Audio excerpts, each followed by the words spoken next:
Tonight we're going to talk a little bit about unhealthy relationships and signs of that. Last week we talked about church and we talked about forgiveness, and it was a pretty deep topic. I talked to a couple of you that said you spend a little bit of time after this. Some were crying and coming to understand a lot of things. And so what this class is about, Christian perspective on relationships. And we're going to talk about all kinds of things in here tonight. When we talk about unhealthy relationship, we're going to dive deep into a pretty hard topic. I want to start with a couple of questions. And let's just start this way with signs of an unhealthy relationship. There is probably a couple of ways that this could go. And so what I want to do is talk some about ways in which, and what are some things that show unhealth. So I'm going to ask you, let's start with that. In a friendship or in a dating relationship, if we were to give Luke and Stephanie advice, what are some things that come to mind when you think about unhealthy signs in a relationship? Let's start with people that you could talk about people who are dating or engaged or married. We're going to talk about all of them tonight. So let's start. Somebody give me something that right away you know this is not a good thing if you were to see this in a relationship. Let's give Luke and Stephanie some advice. Yeah. Dishonesty. Is dishonesty not a good sign for a healthy relationship? All right, dishonesty. How many agree with that one is a good one? Ooh, dishonesty. All right, give me another one. Unspoken expectations. Can you give me like an example? I mean, I think that's great. That's great. He wrote a whole book on that. If Stephanie hadn't wanted to get engaged. This is getting real personal. Is Stephanie here, by the way? Is she here or just you? Oh, okay. Is everything all right, or is it she? Okay. I'm teasing. She's not in the class. So if she didn't want to get in, is this okay to do this with you? Is this? You went like that, and then you said it's fine. I had this coach in high school I coached baseball with, and the guys would say, "Hey, coach, afterwards, can we go to this restaurant and eat after the big game?" And he'd go, "No," like that. And at first, you really thought, "Yes." And so he'd go, "Can we go to this restaurant?" No. It was really hard, so I started doing that when we were first married, and she was like, "Don't do that." Unhealthy expectations. So if she didn't, if you wanted to get engaged and she had no idea and didn't want to, that would be different expectations. Give me another one that's a sign of unhealth. Yeah. Someone who's controlling. A partner who shows the dominance or some way in which they control aspects of the other person. Yeah. Condescending or maybe emotionally manipulative in a relationship. Gosh, I'd love to get some examples, but I think we're kind of catching this, Kelly. What's that? Clingy. What do you think? Yeah. I would come home when we were first married, and Elisa was clingy. I'd walk home, and I wouldn't walk, well, I don't know, but I'd come home, and when I'd get in the door, she was like all like this. Hey, I'm so glad you're home. I've been home alone all day, and I'm so glad you're home. I'm going to stay here all night. And that was great for like 3 minutes. And then I'd back away, and we'd be like this dance, She'd follow me all over the room. Well, eventually we had to talk about expectations. Like she was just needed human contact at the end of the day. And I didn't want human contact.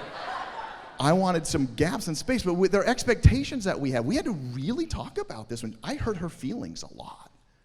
So we're going to talk about one of the signs. In fact, I'm going to give you, ready, by the end of tonight, you're going to know a researcher up in the University of Washington that runs a marriage laboratory that says he and people he has trained and others can predict the likelihood of a couple getting divorced after watching them have a disagreement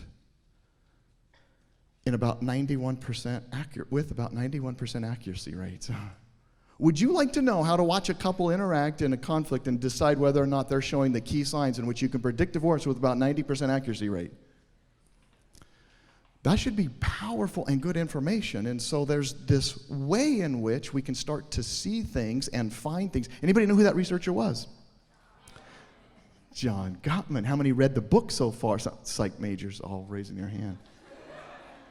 We'll ask our guest tonight what he thinks about those numbers. So clinginess. Give me another one. Yeah. Someone who's unteachable. Unteachable hearts or spirits. Sometimes we can use different words for that, right? An openness of heart. A lot of times Elise and I and other couples will work with people who, even though they're in conflict, if their heart is open, and primarily that means a lot to what God is saying to them, there's a lot of hope for that couple. Closed hearts are really a struggle. So it's kind of similar to being unteachable, maybe. Cutting off other friendships or not really talking to other friends about the relationship. Cutting off other friendships, being so, is it related to the idea of they don't want you to have other friendships and they cut those off? Is that what you're saying? In other words? Yeah, or they just neglect their friends to be so in love. Oh, I see. And then also a couple that's together that neglect their other relationships. Interesting. Yeah. A lack of respect. That one's a big one. Somebody wrote a whole book on that, and we'll talk some about love and respect and what that means and those variables. Did you have one back there? Did you want to say? Oh, yeah, no, jealousy. It's a little bit different than, yeah, I think so, jealousy. Hey, I'll tell you what. Turn to somebody around you, and if there's two people or three, if you see somebody alone, grab them in, and I want you two or three people to do this. Ready? I want you to identify what you believe are the top reasons why couples, let's not do that one. Let's do the top reasons that couples argue about. In a marriage, and sometimes in engagement, what are the top, give me the top 5. I'll see if you get them. So turn to somebody around you. If somebody's alone, bring them in. Find out, and I'm going to ask you to identify the top 5. All right, let's do this. For those of you that were still talking and didn't look up here, raise your hand and give me one that your group came up with as the number one. Is that Luke? Yeah, Luke. This is all. Go ahead, Luke. What? Whoa. So, okay, fine. Let's just do one at a time. So, oh wait, you're going backwards? Is that what you said? Well, you said minus what? Sorry. Finances. And so you were going down the list. So you said finances, then sex. Is that what you said? We'll stop you right there. Finances, did he get it right, do you think? How many got finances? Ooh. How many got sex? Ooh, all right. Somebody else raise your hand. Give me another thing besides. That was really funny. Children. How many had children on their top 5? Sweet. All right. So far, you're doing just fine. Yes. In-laws. Yikes. How many had that one? All right. So now we have finances, sex, children, in-laws. Yeah, communication. Okay, that one. Let's get even. It is. It's probably close, and it might be a little bit more specific than that. Yeah. Household things, chores, household what? Yeah. Oh, good. Anybody else? Yeah. Quality time. Well, here they are. If you want the most common conflicts that show up, dealing with in-laws almost always rates as one of the top, number one. But also includes amount of time and acceptance and things like that. School and work stress spilling over. Is one of the top. Money issues, so finances, sex life, housework, and then issues with raising children. So you guys did it. Way to go. Does that tell us anything? We think at the end, when we start looking at couples, there are also ways of almost solidifying this in another way. And so I'm going to ask this question. When divorce lawyers were asked, what was the most common reason? These are, by the way, these are topics couples argue about, all right? These are things that we find marital couples oftentimes struggle with. But when they say the reason why they got divorced, it really isn't about, well, these things are called events in some languages, or surface things.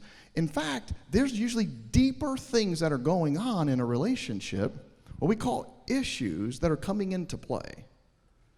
So they asked divorce lawyers if they had to list what was the number one reason of things that were going on with couples as to why they reported getting a divorce. Divorce lawyers and others in doing this study identified two very important things. They identified ways in which couples would handle what in the first 5 years of marriage? I'll say it another way. They identified what as being mismanaged. They were unable to manage well what? It was conflict. So ready? One more time. In the first 5 years of marriage, the number one thing people reported when they say, why are you getting a divorce? They would say, it's because of conflict that we cannot manage. By the way, if couples had been married around 10 years, the most common theme, besides mismanaged conflict, was a loss or lack of intimacy and connection. They would simply report to the lawyers and to others when they were asked this question, why are you getting divorced? I simply don't feel connected to this person anymore. I don't feel intimate. And it has a lot to do with what was going on in those first years of mismanaged conflict. So how do we find that? How do we stop that? What are some ways in which, some things that we can do to help reverse these things? What are some ways that we can manage conflict? Because you're going to hear in this class a couple of times, conflict is going to happen in every relationship, right? Every marriage is going to have conflict. That's not going to be the issue. Conflict is not the problem. It's how we manage that conflict. So, let's start with some other things that I think are important. And now let's start just talking about some factors in unhealthy relationships. I'm going to provide this for all of you now in a handout. And so I don't know if to give it to you now. Let's just see how this goes. Some of the key factors. One of the first that I want the panel in just a minute to start talking about with me, and we're going to look at, are some of these. Lack of agreement on big issues.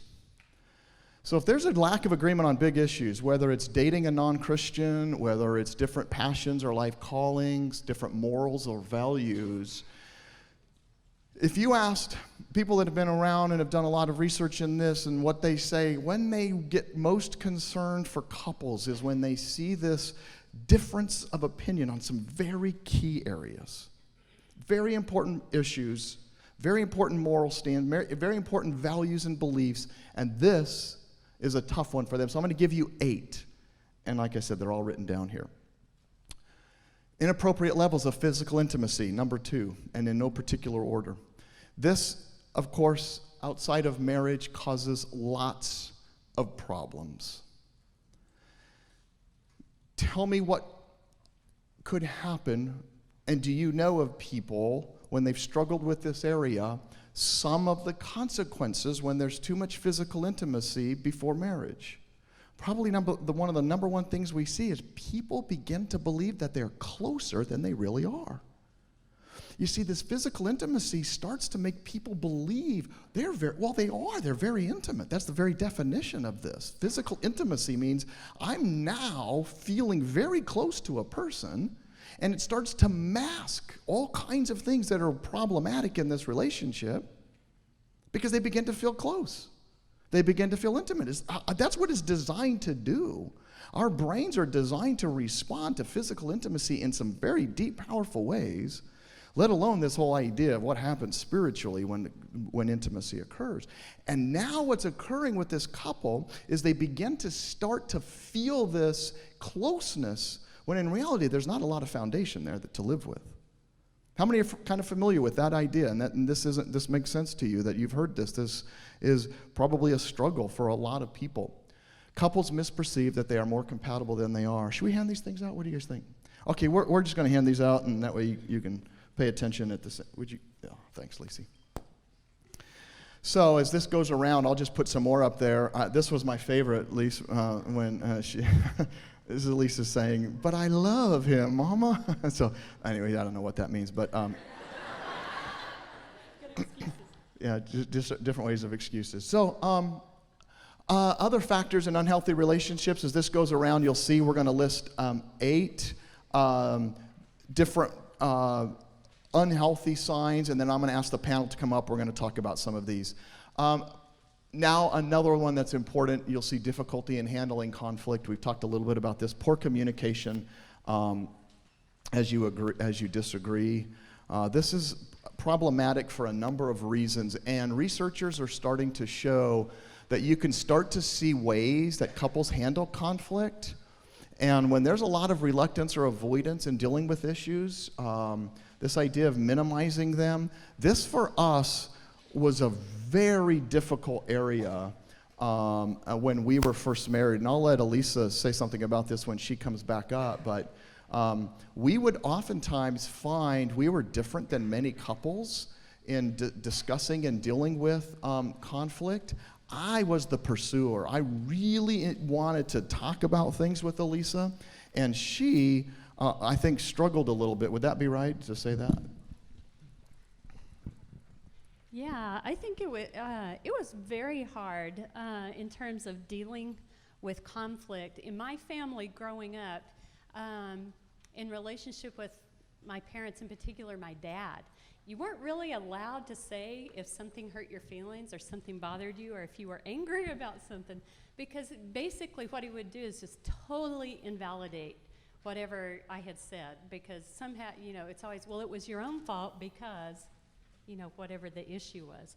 And so I learned very early on that it was not safe in my home to say when something really bothered me or when something hurt my feelings. And so that was part of the baggage that I carried into my relationship with Chris.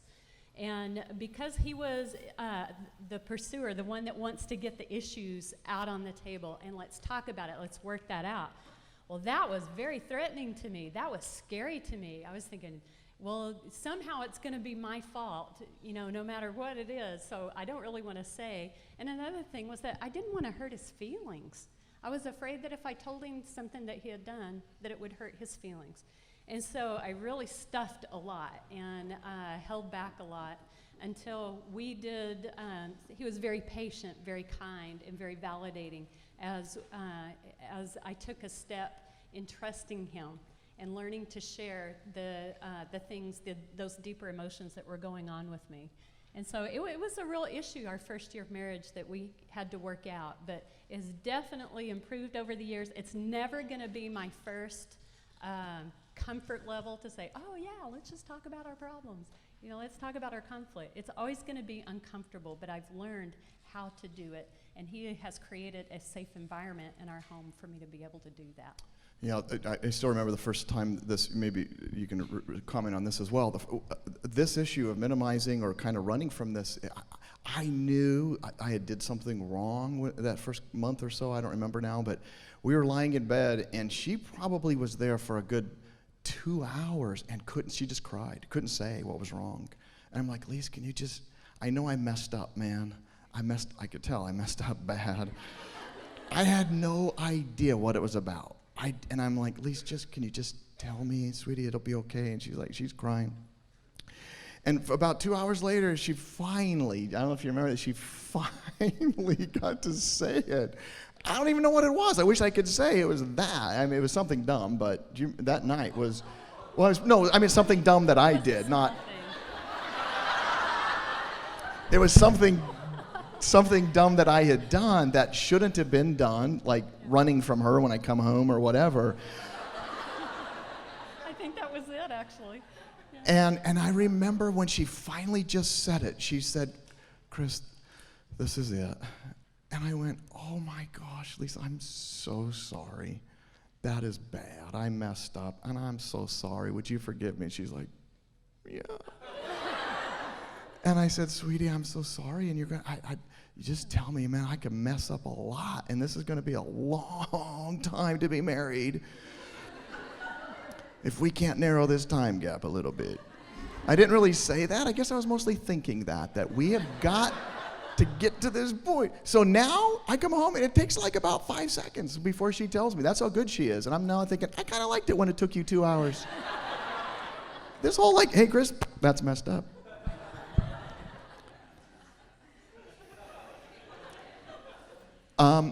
Arguments that rapidly become negative. This was not our issue, but for some couples, one of the key, most critical points that people look for in couples handling conflict is if they rapidly escalate. They come from like 0 to 60, man. You walk in and bam, you're right in it. That's a very important sign to watch for in an unhealthy relationship. And then an inability to compromise or say I was wrong. We talked about this last week, the idea of forgiveness and how to do this. This is one of my favorite videos. I don't know if it's going to play or not. Let's see. Excuse me. I know you didn't think anyone would catch you, but you just slammed your door into my car. The least you can do is say you're sorry, lady. You don't have to take that tone. It's not like I'm hurting your resale value.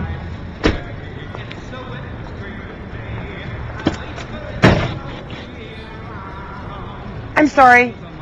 See? Like that.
I don't know what happened, she said. It's a great, I love the song behind it. What was it, A Marshmallow World? Well, in many respects, what happens in this is you have, now I have to get rid of this. You have ways of escalating that can come into play that take precedent and begin to affect people. So this whole notion then of dealing not only in escalation and then inability to compromise. So some of you all mentioned one of the signs also is a controlling or dominating partner, high levels of anger or rage. This weekend, if some of you are going to be at on the relationship retreat, we're going to talk some about this emotion of anger. Use of pornography is now coming up as one of the key problems we're starting to find in relationships. This is not only just a guy issue, it's men and women are struggling in this area at unprecedented levels. The amount of pornography out there and the huge impact it's starting to have is scaring a lot of people in my discipline, and it's scaring a lot of people in other areas as well. I've listed on there some just amazing stats. Average first age of viewing, 11 years of age. 11. First average age of viewing. 70% of 18-year-olds, or between 18 and 34, look at porn at least once a month. And then, this is an interesting number because for those who divorce, 25% cite it as contributing to their split. That number is just going to get larger and larger, we feel. So these are some of the things that we find when dealing with unhealthy relationships. And I'm going to have the panel come up in just a second. Some that are going to require some professional licensed help in a relationship are anytime there's drug use or addiction or alcohol dependence in a relationship. That could be very dangerous, of course, and lead to some issues. Abuse, I've listed some examples of what I mean by verbal and emotional and physical and sexual abuse on there for you. Because these are not, this is nothing to mess around with. If this is a history that people have and you're friends with somebody or know this or part of this, this is going to require some deeper work in your area. This is going to require professional help and time, because abuse should not be part of any relationship. And so I've listed some examples of these, and then you'll see it on there. And then lastly, any kind of untreated psychological issue, whether it's depression, bipolar, anxiety disorders. It's not if you have one of these or struggle, it's if it's being untreated. You are not taking steps to work with this. You're not being held accountable or talking to somebody or seeking some help with that, or seeking some help with that, or seeking